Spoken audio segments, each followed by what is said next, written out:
मगर आज कौम की हालत क्या हो गई? कौम इस दहाने पे आके खड़े हो गई कि अरब के अगर चोला जो उस जमाने में थे वो आज हमको देख लेते तो वो भी शर्मसार हो जाते। वो कहते कि हमसे बड़े जाहिल तो मोहम्मद की उम्मत में पैदा हो गए। अल्लाह, आज इतना बुरा हाल। और एक बात सुन लो, लगे हाथों मेरी माएं बहनें बैठी हुई है।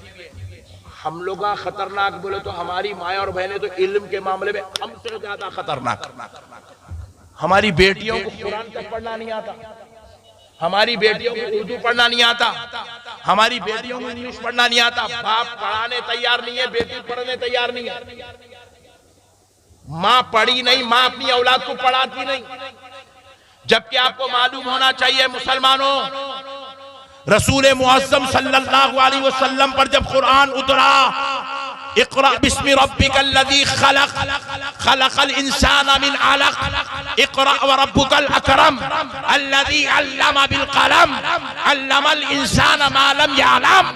जब ये आयत मुबारका सीने मुस्तफा पर उतरी, मेरा नबी गारे हिरा जमीन से तकरीबन 2,500 फीट ऊपर गारे हिरा में जलवागर थे। सीने मुस्तफा पर जब कुरान उतरा, आमिना के लाल जब उस कुरान को लेकर जमीन पर तशरीफ लाए, पहाड़ों वादियों से उतरे, गारे हिरा से उतरे, मक्के की धरती पर आए, तो आमिना के लाल ने वो कलाम किसी मर्द को पहले नहीं सुनाया, किसी सहाबी को पहले नहीं सुनाया, किसी अफराद खानदान को पहले नहीं सुनाया, बल्कि मेरे मुस्तफा ने वो कलाम इलाही, वो कुरान की आयत सबसे पहले अपनी ज़ौजा हजरत उम्मुल मोमिनीन खदीजतुल कुबरा को सुनाया।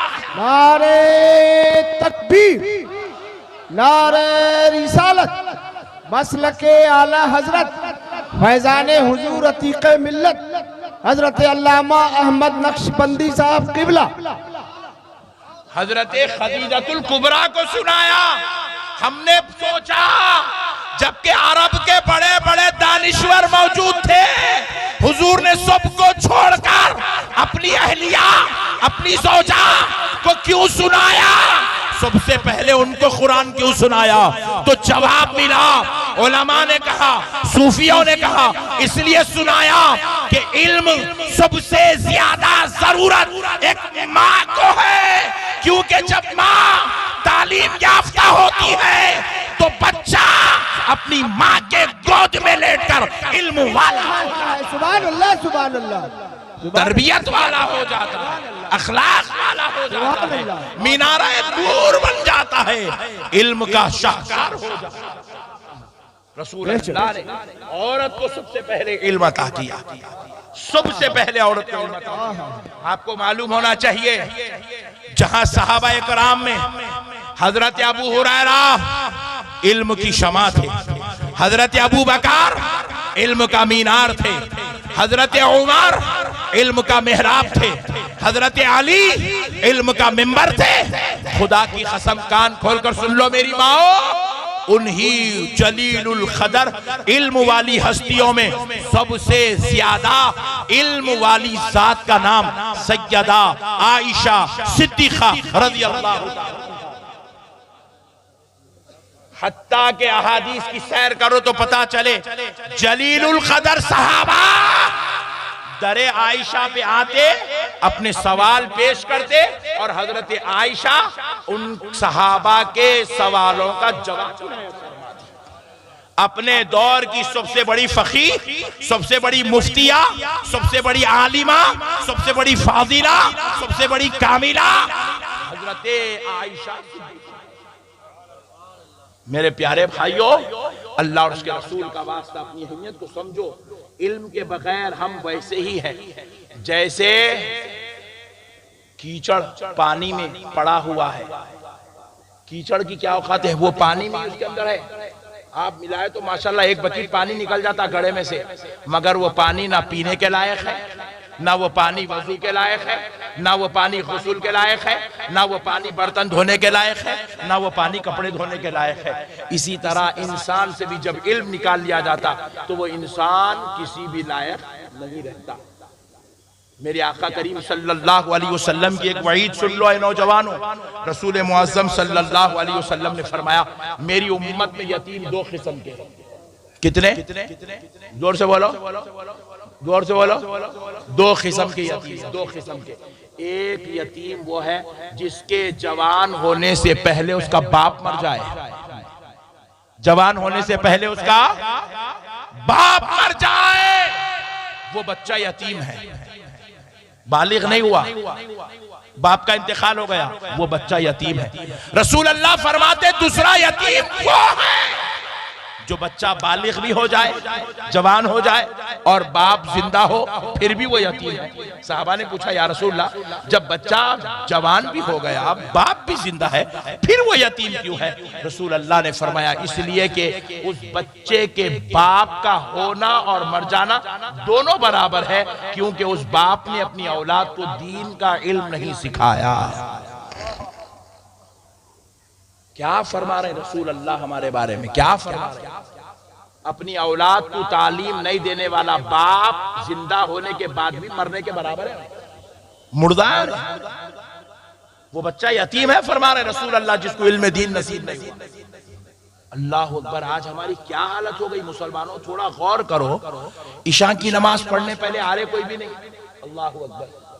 ईशा की नमाज पढ़ने आ रहे कोई भी नहीं। जब आए ईशा की नमाज पढ़े, कितने लोग पढ़े? पूरे गांव के अंदर 40 आदमी ईशा पढ़े।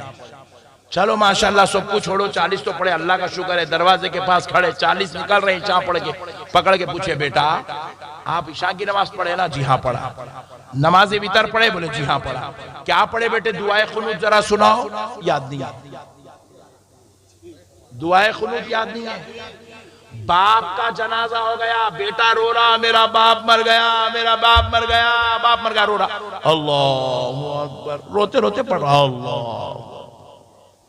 इमाम पढ़ा दिया, इन्हें पढ़ लिया। बाप का जनाजा हो गया, बोले जनाजे को रोको, उठाओ मत, ठहरो। बेटा जनाजा पढ़ा। बेटे जरा बोल, बाप की मैयत के लिए, जिसने तुझे पैदा किया, जिसने तुझे खिला पिला के बड़ा करा, जिसने तेरे लिए अपनी जवानी पूरी लगा दी, जिसने बुढ़ा हो गया, तेरे को पूरा संभाल संभाल के अपना जिंदगी पूरी खराब करके बर्बाद करके मर गया, अब बता तू अपने बाप के जनाजे पे क्या दुआ पढ़ा? जनाजे की दुआ याद नहीं, जनाजे की दुआ याद नहीं है। जनाजे की दुआ कितनी? 10 पेपर पे लिखी हुई है, 8 एकड़ पे लिखी है, 8 पेपर पे लिखी हुई है, 4 पेपर पे लिखी हुई है। जनाजे की दुआ खाली एक लाइन की, एक लाइन की, एक लाइन की। जो कौम 25 साल हो गए पैदा होके एक लाइन की दुआ याद नहीं कर सकी, वो कौम को अब जन्नत में जगह कैसे मिलेंगी मेरे भाई? सुभान अल्लाह, सुभान अल्लाह, वो कौम को कामयाबी कैसे मिलेंगी? वो कौम को अल्लाह तबारक व तआला अपने अज़ाब व इताब से कैसे बचाएगा? जो कौम के नौजवान 30 साल का हो गया मगर 30 साल में उसने एक लाइन की दुआ याद नहीं कर सका। 40 साल का हो गया, 40 साल में अपने बाप की मैयत पे पढ़ने के लिए दुआ याद नहीं कर सका। ऐसी कौम को अल्लाह ताला कैसे कामयाबी अता करेगा? कहां से ये कौम तरक्की करेगी? कहां से ये कौम जन्नत में जाएगी? मेरे प्यारों, थोड़ा सोचो मेरे बड़े भाई, अल्लाह का वास्ता आपको फिक्र करो, अपनी आखिरत की फिक्र करो, अपनी दुनिया की। ये क्या जी रहे जी हम लोग? हम आपको पहले गवर्नमेंट जॉब देने तैयार है नहीं। हम बोले नो प्रॉब्लम, नहीं देते तो मत दियो। हम उनको पूछे मगर इतना तो बताओ क्यों नहीं दे रहे? तो उन्होंने पूछे मौलाना है कहाँ काबिल, जरा लेके तो आओ। है कहाँ काबिल, लेके आओ साहब। आपके गिरडी के अंदर में अब आते आते मैं जो है एक जगह हमारे भाई लोग रोके थे, तो वहां पर हमारे मौलाना को लेने रोके, शायर साहब को। तो वहां बड़े बड़े बैनर्स लगे हुए थे, कॉलेजेस के बैनर्स।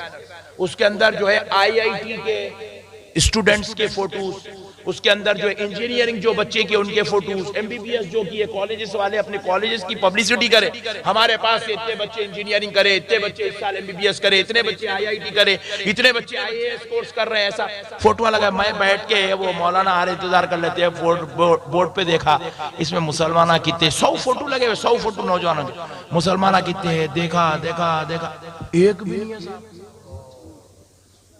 खून के आंसू रोने का वक्त है ये उम्मत का। एक ना इंजीनियरिंग में एक बच्चे का नाम लिखा हुआ है मुसलमान का, ना डॉक्टरों की जो है बोर्ड पे उसका नाम लिखा हुआ है, ना आईआईटी करने वालों के उस पे उसका नाम लिखा हुआ है, ना तो जो है कोई और कोर्सेज करने वाला आईएएस के कोर्सेज में है ही नहीं भाई हमारा नाम। हमारा काम क्या समझे हम लोग, इल्म हमारा मशगला नहीं बने। पंचरा जोड़ना, ऑटोआ चलाना, होटलों में पोछा मारना। अभी मैं एक नौजवान आया, मेरे पैरा दबाया, हाथ दबाया, बोला जबरदस्त खिदमत कर रहा, अल्लाह इसको सरफराज कर।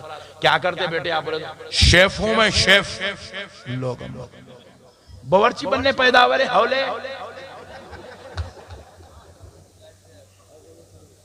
तुम्हारे लिए तो अल्लाह जन्नत में नेमतें बना बना के रखा हुआ है, तुमको बनाने की क्या जरूरत है? मिस्त्री बनने पैदा हुई है कौम, ऑटो चलाने पैदा हुई है कौम, रहमतुल लिल आलमीन की कौम, जिसके बारे में अल्लाह कह रहा है तामुरून बिल मारूफ व तनहौना अनिल मुनकर, नेकी की दावत दो, बुराई से रोको।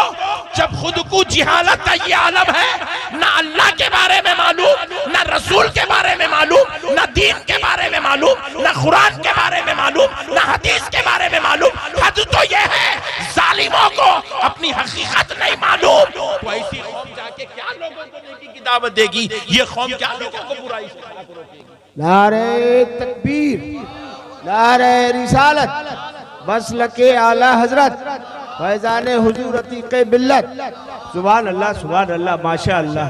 हर एतबार से ये कौम पूरी मुर्दा हो गई, मुर्दा हो गई। खाली ये कौम की पहचान बन गई क्या? मुंह में गुटखा होना, जर्दे होना, सिगरेट होना। हमारे हैदराबाद में एक मुहावरा बड़ा मशहूर है, मुंह में बंदूक, सीना संदूक। संदूक बोले तो पेटी जिसके अंदर कपड़े उपड़े रखते थे, उसको बोलते, हमेशा खाली रहता, पक पक पक बजते रहता। जर्दे खा रहे हैं, गुटके खा रहे हैं, सिगरेट पी रहे हैं, चलते चलते मर जा रहे हैं। कुत्ता पीछा पड़ा तो मर जाती है कौम, भागते भागते भागते भागते बोल के गिर जाता, हार्ट अटैक हुआ था। कुत्ता पीछे पड़ा, उसके हार्ट अटैक हुआ था, क्योंकि उसके अंदर इतनी कुव्वत ही नहीं है भागने की।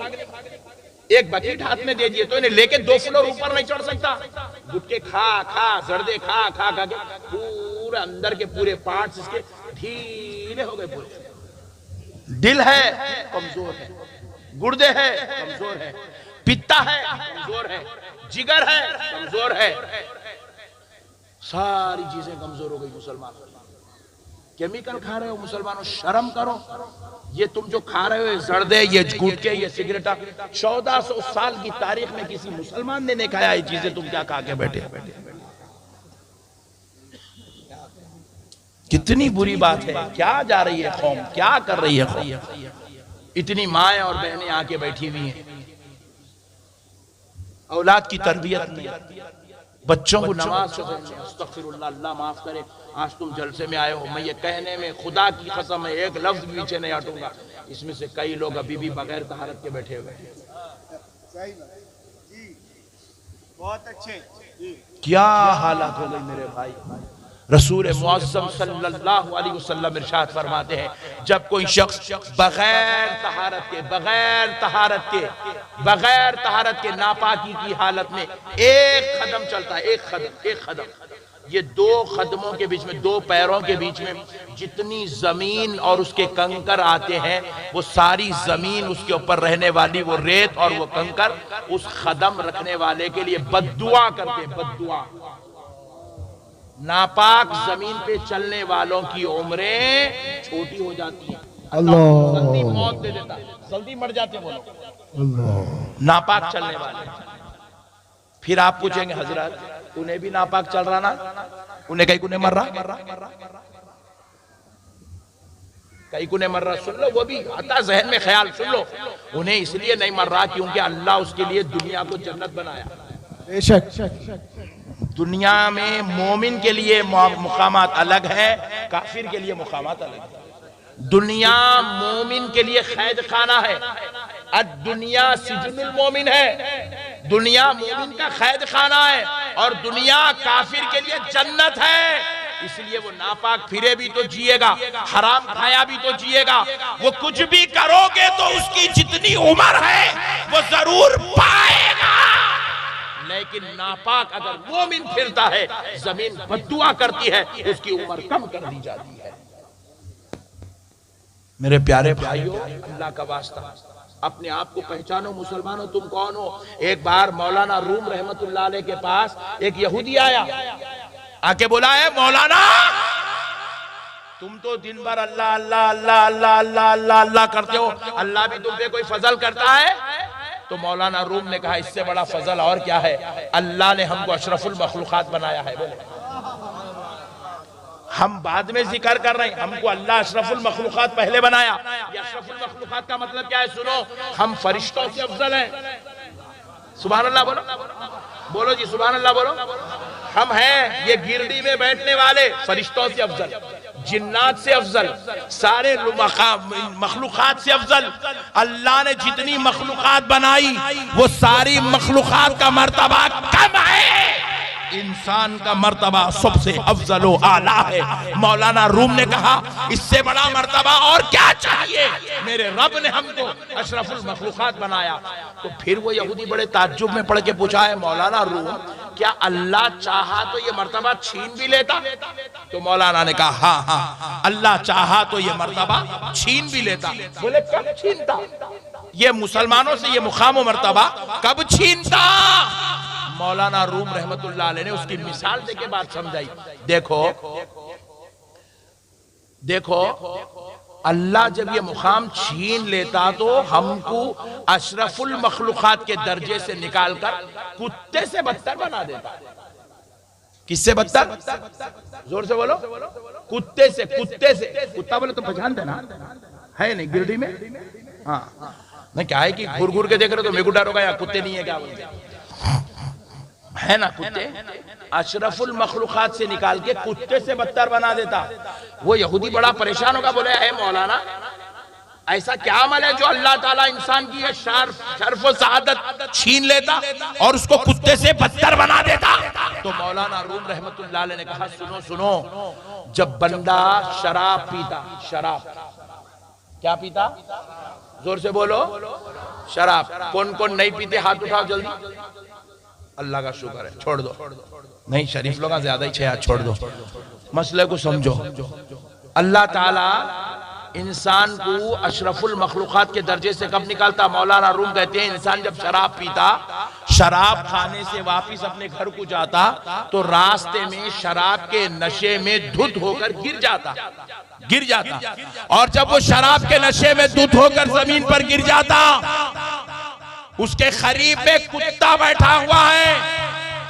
मौलाना रूम कहते हैं एक छोटा कंकर लो, वो कुत्ता जो रात के अंधेरे में सो रहा उसको मारो, बताओ उन्हें उठ के भागता नहीं भागता? बोलो जी, भागता नहीं? बोलो ना यार। शाह नहीं, मैं पूछ ले रहा हूं, तुम लोग आप बोलेंगे गलत मिसाल देके गए मौलाना। कुत्ते को पत्थर लेके मारो, कुत्ता उठ के भाग जाता। इतना छोटा पत्थर लेके मारो, कुत्ता भाग जाता। मौलाना रूम पलट के पूछते हैं वही पत्थर लेके वो शराबी को मारो, उठता? और थोड़ा बड़ा लेके मारे तो उठता? मौलाना रूम दे रहे मिसाल, ये गनेट लेके डालो, उठता? बोलो जी, नहीं उठता। मौलाना रूम पूछे अब बताए यहूदी, वो कुत्ता बेहतर है या शराबी बेहतर है? बोले कुत्ता बेहतर है, अपनी जान बचाने की तो सलाहियत रखा हुआ है। रात के अंधेरे में कुत्ता अपनी जान बचा सकता है, मगर एक शराबी अपनी जान नहीं बचा सकता। उस पे गनेट डाल दो तो उसको होश नहीं है। तो मौलाना रूम फरमाते हैं जब तक बंदा अल्लाह के दीन की तरफ, उसके अहकाम शरीयत की तरफ माइल होकर जिंदगी गुजारता है तो वो अशरफुल मखलूकात में से रहता है। मगर जब खुदा के अहकाम को फरामोश कर देता है तो वो बंदा कुत्तों से भी बदतर हो जाता है। माशाअल्लाह, सुभान अल्लाह, सुभान अल्लाह। कुत्तों से बदतर हो जाता है। खुदा राय मुसलमानों, आज अतीक मिल्लत के उर्स में आए हो, अपना मुहासेबा करो, हम कहां बैठे हुए हैं। अपना मुहासेबा करो, हम कौन सी मंजिल में बैठे हुए हैं। अशरफुल मखलूकात में से हैं या जानवरों से बदतर हो गए हैं। अपना मुहासेबा कर लो, अपने अखलाक का मुहासेबा करो, अपने किरदार का मुहासेबा करो। मुसलमानों, ये जिहालत तुम्हारे लिए तुम्हारी जिंदगी की कामयाबी की जमानत नहीं दे सकती। तुम्हें आज आना होगा, इल्म की तरफ आना होगा, तुम्हें अखलाक की तरफ आना होगा, तुम्हें किरदार की तरफ आना होगा। अरे तुमको मालूम होना चाहिए, नबी मुकर्रम सल्लल्लाहु अलैहि वसल्लम के दर अक़दस पर हजरत जाबिर रज़ी अल्लाह ताला अन्हु आए। हजरत जाबिर ने हजरत आयशा से पूछा, ऐ उम्मुल मोमिनीन, जरा ये तो बताओ हुजूर के अखलाक कैसे थे, हुजूर के अखलाक क्या थे, हुजूर के अखलाक कैसे थे, हुजूर के अखलाक क्या थे। तो हजरत आयशा ने पर्दे के पीछे से जवाब दिया, ऐ जाबिर, क्या तुमने कुरान नहीं पढ़ा। तो हजरत जाबिर ने कहा, ऐ उम्मुल मोमिनीन, मैंने बार बार बार बार कुरान पढ़ा है। तो कहा, जाबिर सुन लो, जो कुछ कुरान में लिखा हुआ है वो अखलाक मुस्तफा। नारे तकबीर, नारे रिसालत, मसलके आला हजरत, फैजाने हुजूर अतीक मिल्लत, हजरत अल्लामा अहमद नक्शबंदी साहब किबला। एक कड़वी बात बताकर आगे बढ़ता हूं, मुझे माफ करना अगर दिल को तकलीफ हुई। क्या करेंगे, हमारा दिल जल रहा है, इसलिए हम आपसे ये बात अर्ज करना पड़ रहा है। आज कौम तो कौम, इल्म वालों की अखलाक भी इतने बदतरीन हो गए हैं। हम अपने स्टेजों पे खड़े होकर एक आलिम दूसरे आलिम को गाली दे रहा है, एक मुफ्ती दूसरे मुफ्ती का मुर्दा निकाल रहा है, जनाजे की नमाज पढ़ दे रहा है, एक मौलवी दूसरे मौलवी की खबर खोदने को लगा हुआ है। हम एक हत्ता के अपने एक भाई के लिए हम जो है अपना दिल बड़ा करने को तैयार नहीं है। हमारे दिल में कुशादगी नहीं है। एक मस्जिद का इमाम दूसरे मस्जिद के इमाम से नफरत करता है, एक खतीब दूसरे खतीब के खिलाफ तकरीर करता है, एक मुफ्ती दूसरे मुफ्ती के खिलाफ फतवेबाजी करता है। कौम तो कौम है, इल्म वालों का ये हाल है।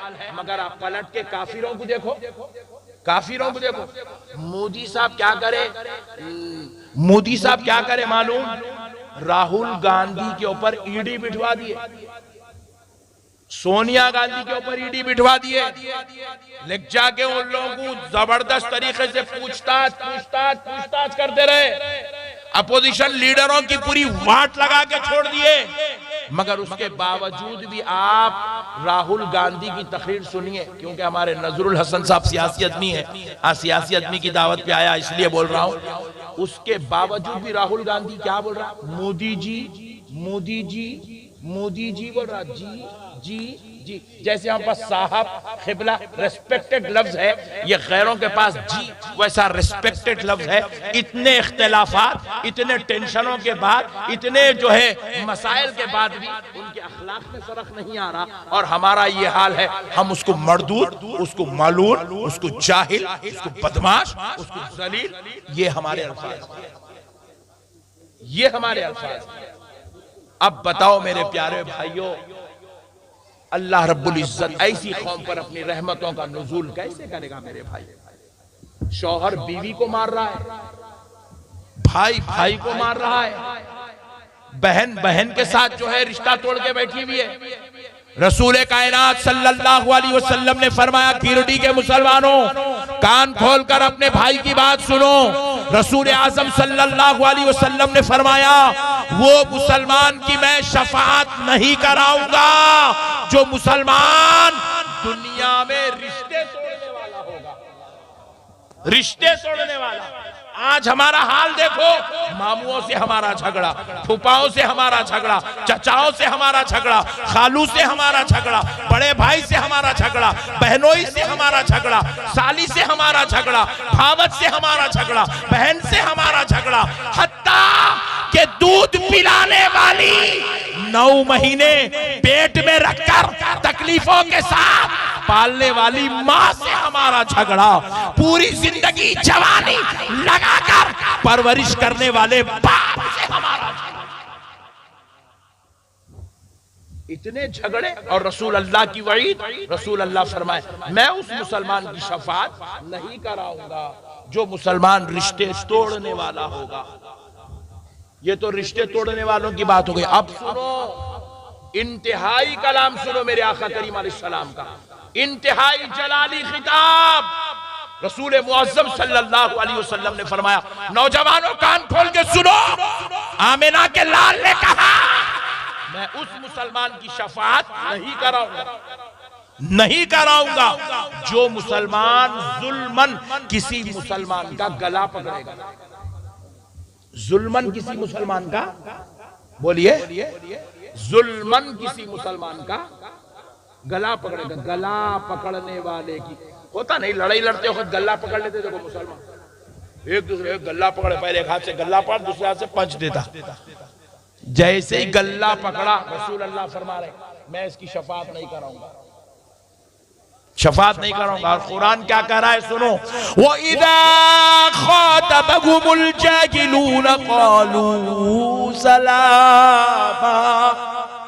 अल्लाह के महबूब बंदों की शान ये होती है, नेक बंदों की शान ये होती है, चहीतों प्यारों की शान ये होती है कि जब कोई उनके साथ जिहालत वाली गुफ्तगू करेगा, वो बदले में उनके साथ सलामती वाली गुफ्तगू करेगा। मुसलमान जिहालत का जवाब जिहालत से देने का नाम नहीं है। मुसलमान लड़ाई का जवाब लड़ाई से देने वाले का नहीं है। मुसलमान जिल्लत का जवाब जिल्लत से देने वाले का नहीं है। मुसलमान को लोग गालियां देते हैं, बदले में मुसलमान दुआएं देता है। मुसलमान को लोग शरारत करते हैं, बदले में मुसलमान मोहब्बत के तोहफे पेश करता है। अरे क्या तुमने नहीं सुना अपने उलमाए कराम से, हजरत सय्यदुना इमाम आज़म रहमतुल्लाहि ताला अलैहि के बारे में आपके एक मुरीद व मुतखिद ने आकर कहा, हुजूर मैं आ रहा था, आपका पड़ोसी आपकी गीबतें कर रहा है, बुरा बोल रहा है, बदकलामी कर रहा है, आपके खिलाफ गीबतें बयान कर रहा है। तो हजरत इमाम आज़म अबू हनीफा ने अपनी खादिमा को आवाज दिया, कहा कि एक थाला भर के खजूर लाओ, थाला भर के एक प्लेट भर के खजूर लाए। इमाम आज़म ने कहा, चलो मैं उसके पास चलना चाहता हूँ जिसने मेरी गीबत की है, जिसने मेरी बुराई की है, जिसने मेरी इंसल्ट की है, जिसने मुझे जलील किया, मैं उससे मिलना चाहता हूँ। जब उनके पास ले जाया गया तो आपने दरवाजे पे दस्तक दिया, वो शख्स निकला जो आपकी बुराई करता था। आपने उसको सर पे से निकाल के वो खजूरों का थाला पेश कर दिया, कहा मेरे भाई ये रख ले, मेरी तरफ से नजर है, नजर है, गिफ्ट है। पूछा ये क्यों दे रहे हो? कहा मैंने सुना है तू मेरी गीबत करता है, इसलिए मैं तुझे नजर पेश कर रहा हूँ। हमारे बुजुर्गों ने बताया जो तुम्हारी बुराई करे बदले में तुम उसकी बुराई मत करो, बल्कि बदले में तुम उसे नजर पेश करो। वो शख्स पूछने लगा क्यों नजर पेश कर रहे हो? कहा इससे अच्छी बात और क्या हो सकती है, तूने मेरी बुराई करके गीबत करके अपनी नेकियां मुझको दे दिया, क्या मैं बदले में तुझे खजूर नहीं दे सकता? क्या बदले में मैं तुझे खजूर नहीं दे सकता? क्योंकि रसूल अल्लाह फरमाए गीबत करने वाले की नेकियां उसके नाम से निकाल दी जाती है, जिसकी गीबत कर रहा है उसके नाम में डाल दी जाती है। खुदा राय नौजवानों, आज तुम्हें जरूरत इस बात की है, आज जरूरत इस बात की है, अल्लाह और उसके रसूल का वास्ता, अपने आप को संभालो, इल्म की तरफ आओ, अपनी नस्लों को पढ़ाओ, अपने बच्चों को काबिल बनाओ। बस अब आखिरी बात सुन लो, एक सवाल आपसे करता हूं, कौन कौन चाहते हैं कि तुम्हारे बच्चे दोज़ख में जाए? हाथ उठाओ। अम्मा एक भी भाई नहीं उठा रहा? अच्छा लेडीज से पूछ लेंगे, बोलो ऐ माओ जिनको तुमने 9-9 महीने अपने पेटों में रखा, कौन अपने उन बच्चों को दोज़ख में भेजना चाहता है? हाथ उठा। अरे वाह, लेडीज में भी एक भी नहीं है। मैं पूछ रहा हूं ये जन्नत फुगट में, अब्बा की जागीर है, फुगट में मिल जाती है? हाँ। कैसा कैसी जी जन्नत? हमारे दादा खरीद के रखे, नहीं हमारे नाना के नाम पे रजिस्टर्ड है, नहीं हमारे बाबा को जहेज में दिए जन्नत, हिस्सा क्या है वो? दोजख में भेजना नहीं है, तो अब जाना है तो जन्नत में जाना है दो घरा, एक है दोजख एक है जन्नत। आप बोल रहे दोजख में जाना है नहीं, बच्चों को भेजना है नहीं, तो फिर कहां जाना? जन्नत में। तो फिर ये हालत में जन्नत मिलती क्या? क्या जन्नत जाहिलों के वास्ते बनाई गई? क्या जन्नत बेनमाजियों के वास्ते बनाई गई? क्या जन्नत चोरी करने वालों के लिए बनाई गई? नौज़ुबिल्लाह। क्या जन्नत डकैती करने वालों के लिए बनाई गई? नौज़ुबिल्लाह। क्या जन्नत बदकारी करने वालों के लिए बनाई गई? क्या जन्नत हरामकारी करने के लिए वालों के लिए बनाई गई? क्या जन्नत जुआ खेलने वालों के लिए बनाई गई? क्या जन्नत जिना करने वालों के लिए बनाई गई? क्या जन्नत शराब पीने वालों के लिए बनाई गई? क्या जन्नत ऐसे लोगों के लिए बनाई गई जो बेचारा मुसीबत के वक्त में बोला भाई मेरे को 10,000 रुपए दे रहे बड़े भाई, वो टेंशन में हो, 10,000 दे 10,000। क्या टेंशन है रे बड़े भाई, मेरी बीवी हॉस्पिटल में है यार, डिलीवरी का टाइम है, बिल पे करने पैसे नहीं है, 10,000 रुपए दे। और ये बेचारा रहम खाया, इतने बुरे वक्त में भी अगर मैं साथ नहीं दिया तो मैं कहेगा मट्ठी का मुसलमान। बेचारा हमदर्दी में जेब में हाथ डाला, निकाला, 10,000 रुपए दे दिया। नजरुल साहब बड़ी प्यारी बात बोल रहा हूं, 10,000 रुपए दे दिया, 10,000 रुपए दे दिया। इन्हें ले लिया, गया, वो डिलीवरी हो गई। कब देता हूं? बोला 1 महीने के बाद देता हूं। बोला डिलीवरी हो गई, बेगम का छिल्ला हो गया, पैसे आई नहीं। बच्चे की पहली बर्थडे हो गई, पैसे वापस आई नहीं। 1 महीने में देता हूं। बोला बच्चा 1 साल का हो गया, पैसे दे रहा ही। इन्हें पीछे फिर अरे बड़े भाई दे दे रे 10,000 रुपया, अरे दे रे 10,000 रुपया, अरे दे रे देंगे क्या? भाग जा रहा हूं क्या मैं?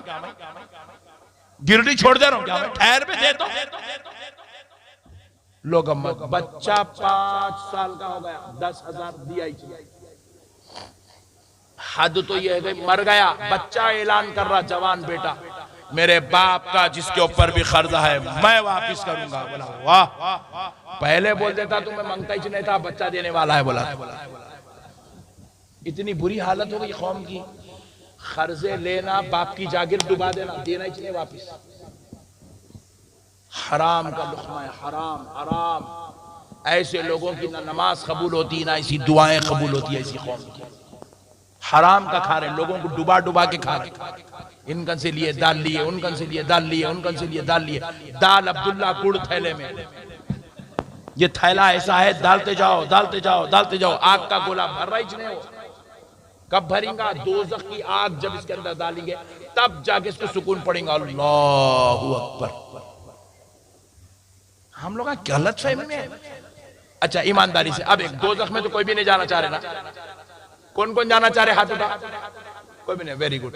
जन्नत में कौन कौन जाना चाह रहे? हाथ उठाओ जल्दी। सुभान अल्लाह, सुभान अल्लाह। वाह पट्टे, जल्दी छोड़ दिया, मैं डर गया, डर डर के उठाए, जल्दी छोड़ दिया। सुभान अल्लाह। पट्टे दाढ़ियां काट के बैठे, जन्नत में जाना है। आहा डार्लिंग, तुम्हारा जन्नत में जगा देते। रिवायात में आया दोज़खियों की निशानी कैसी होंगी, क्या होंगी? बोले वो दाढ़ी मुंडा होगा। कहते दोज़खी की निशानी है दाढ़ी मुंडा। माशाअल्लाह, सुभान। दोज़खी की निशानी है उन्हें दाढ़ी मुंडा होगा। कहते दाढ़ी मुंडा। पट्टे दाढ़ियां काट के वो जन्नत में जाना है। फजर की नमाज पढ़े, अब मैं पूछा तो नहीं पढ़े, जोहर पढ़े नहीं पढ़े, असर पढ़े नहीं पढ़े, मगरिब पढ़े नहीं पढ़े, इशा पढ़े नहीं पढ़े, मगर जन्नत होना होना होना होना। क्या प्यारी बात। जन्नत भी बोले अल्लाह, ये पूरे बदमाशा वजू करते नहीं, नमाज पढ़ते नहीं, मस्जिद को आते नहीं, दीन पे चलते नहीं, मेरे को दे दे, ऐसा बोल रही जन्नत नहीं। दोज़ख बोल रही है अल्लाह इनको मेरे को दे दे। अल्लाह जब तूने मुझे बनाया है तो मेरा भी तो पेट भरना ना मेरे मौला। ये मेरा निवाला है, ये मेरा निवाला है मेरे मौला, ये बदकार मेरा निवाला है। दोज़ख दुआ कर रही है अल्लाह इनको मेरे को दे दे। मेरे भाइयों, हम अपने पड़ोसी के साथ क्या मट्ठी अच्छा सुलूक करेंगे, अपने गांव वालों के साथ क्या अच्छी खिदमत करेंगे, हम खुद अपने आप के साथ हुस्न सुलूक नहीं कर रहे। अपने आप को हम दोज़ख के अजाब से नहीं बचा सक रहे, अपनी औलाद को दोज़ख के अजाब से नहीं बचा सक रहे, अपनी बीवी को दोज़ख के अजाब से नहीं बचा सक रहे। देखो पूरी बहनें बगैर बुरखे के बैठी हुई है, क्यों बैठी ने? शौहर बुरखा नहीं पिलाना चाह रहा, क्यों नहीं पिला रहा? बोले बुरखा पहनी तो नहीं जन्नत में आती, मेरे को नहीं होना है नहीं जन्नत में। हाँ, रियल फैक्ट है, बुरखा नहीं पहनने वाली औरत जन्नत में नहीं जाती। जन्नत में वो औरत जाएंगी जो बुरखे का एहतमाम करेंगी, पर्दे का एहतमाम करेंगी, जो सर के बाल से लेके पैर के नाखून तक जो अपने जिस्म को ढांप के रखेंगी, बुरखे में रखेंगी, पर्दे में रखेंगी, वो औरत के लिए जन्नत है। बेहया जिस्मों को दिखाने वाली, अपने लिबास को जाहिर करने वाली, अपने सिंगार को लोगों को बताने वाली औरत, खुदा की कसम ऐसी औरत के लिए जन्नत की खुशखबरी नहीं, दोज़ख की वईद आई है, दोज़ख के लिए जाएगी। तो खुदारा अब एक शौहर, एक बाप, एक भाई, एक बेटा अपने घर की औरत को बुर्का और पर्दा क्यों नहीं करवाता? इसीलिए नहीं करवाता क्योंकि वो नहीं चाहता कि उन्हें जन्नत में रहना।